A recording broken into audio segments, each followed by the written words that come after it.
Hey everyone, today I'm here to show you how I weave in the tails for a scarf that I've made with a long knitting loom. Okay, so I usually go ahead and weave in the beginning tail end, whatever you want to call it, before I finish the scarf. I do this because I have cats. I have 2 cats, and one of them likes to play with yarn. So if I ever leave this out, she can maybe lay on it, but hopefully she won't take the tail and try to run away with it. Alright, so let's show you how I do it. Okay, so you're going to need a tapestry needle. Any of them will work. The plastic ones are fine. I have a metal one here. I couldn't find any that weren't blue. I have a bunch that are dark blue and light blue, and I know I have some that are a contrasting color, but I just couldn't find them, so I just went with the metal one. Alright, so the first thing that you're going to do is just thread your tapestry needle.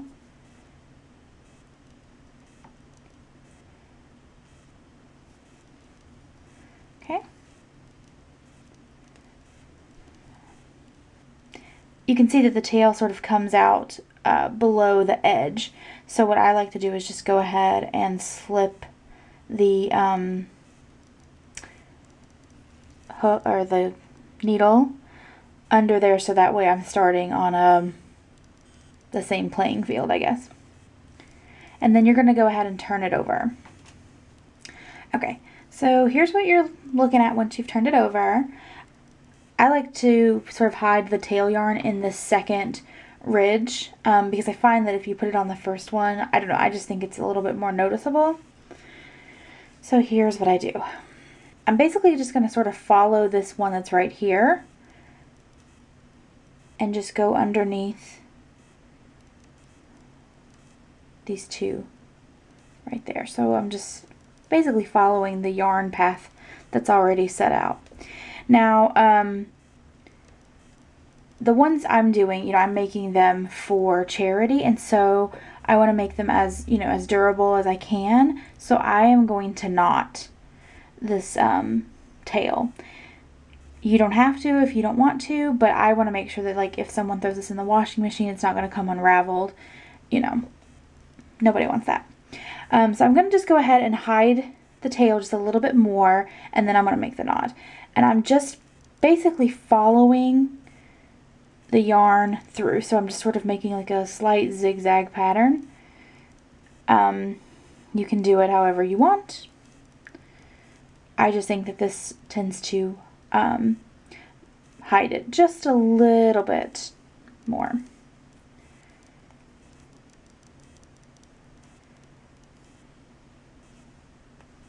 Okay.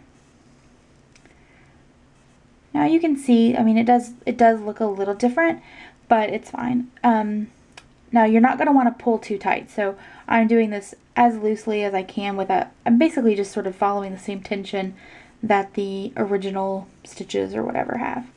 Now once I've reached this point, which is about 3 inches up, I'm going to go ahead and take the yarn off the tapestry needle, and then I'm going to show you what I'm going to do. I'm actually going to slip one of the strands of yarn back through that loop I just went in, and then I'm just going to make a simple knot. You can do it with, you can make the knot with both strands and just wrap it around and do it that way, but I just think this is a little bit more secure for some reason. And that's really not going to go anywhere. Alright, and then I'll put the yarn back on the tapestry needle.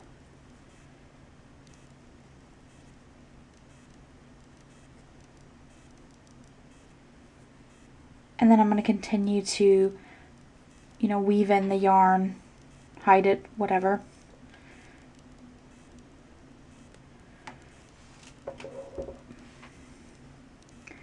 And you will eventually reach a point where, like, it, you can't just put each, like, you basically do each stitch through. So I just do a bunch at once. And then I'm just going to pull them all through.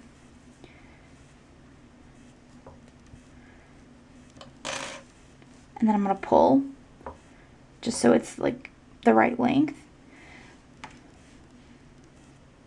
I'm going to knot again. I'm going to do the exact same thing that I did before. So I just put that back through.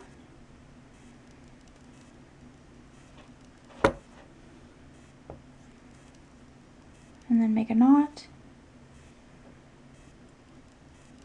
Now remember to make sure you have pulled this way, so you know nothing is getting too tight.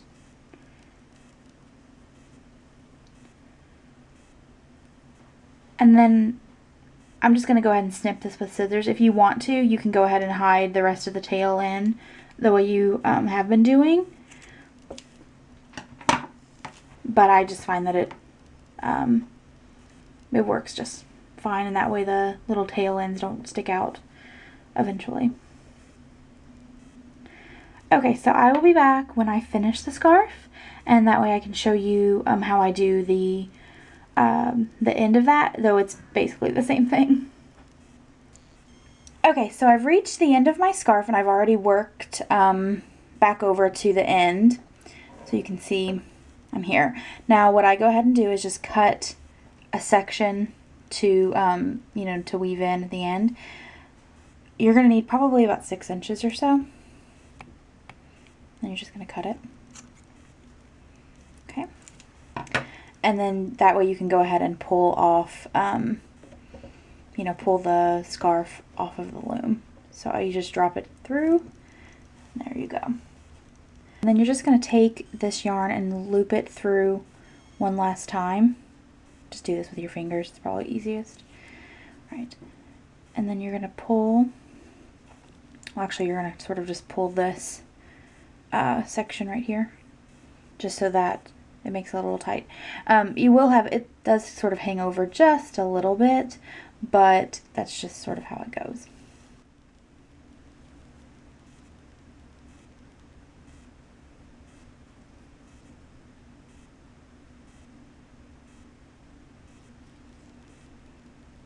Okay, you're going to go ahead and thread your tapestry needle.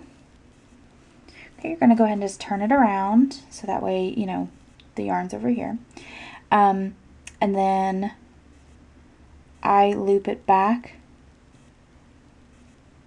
I loop it back through this last stitch before this, and it just sort of closes in that little corner. I don't pull too tight, but I just do it so it just sort of makes it a little straighter. Okay, and then I just slip it back down through that same yarn that I just pulled it back up. And it sort of makes it just, you know, look like that. Okay, and then I'm going to go, I'm going to try to get back over to this row. So I just put my hook through there, or my yarn, or my needle rather. And remember, don't pull too tightly. Alright, and then I'm going to go under both of these little sections here, because I'm going to go like that. Again, not pulling too tight. Alright, and then I'm just going to do the same zigzag type of motion, following the way that the stitches go. I mean, you're basically just working through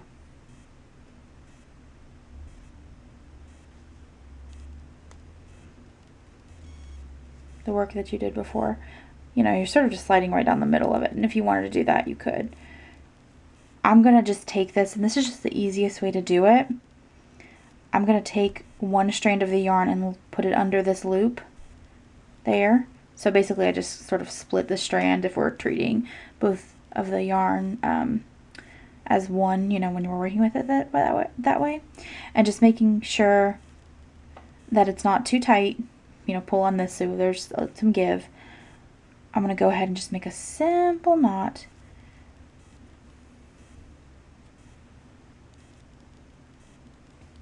There you go. Now your ends are all weaved in.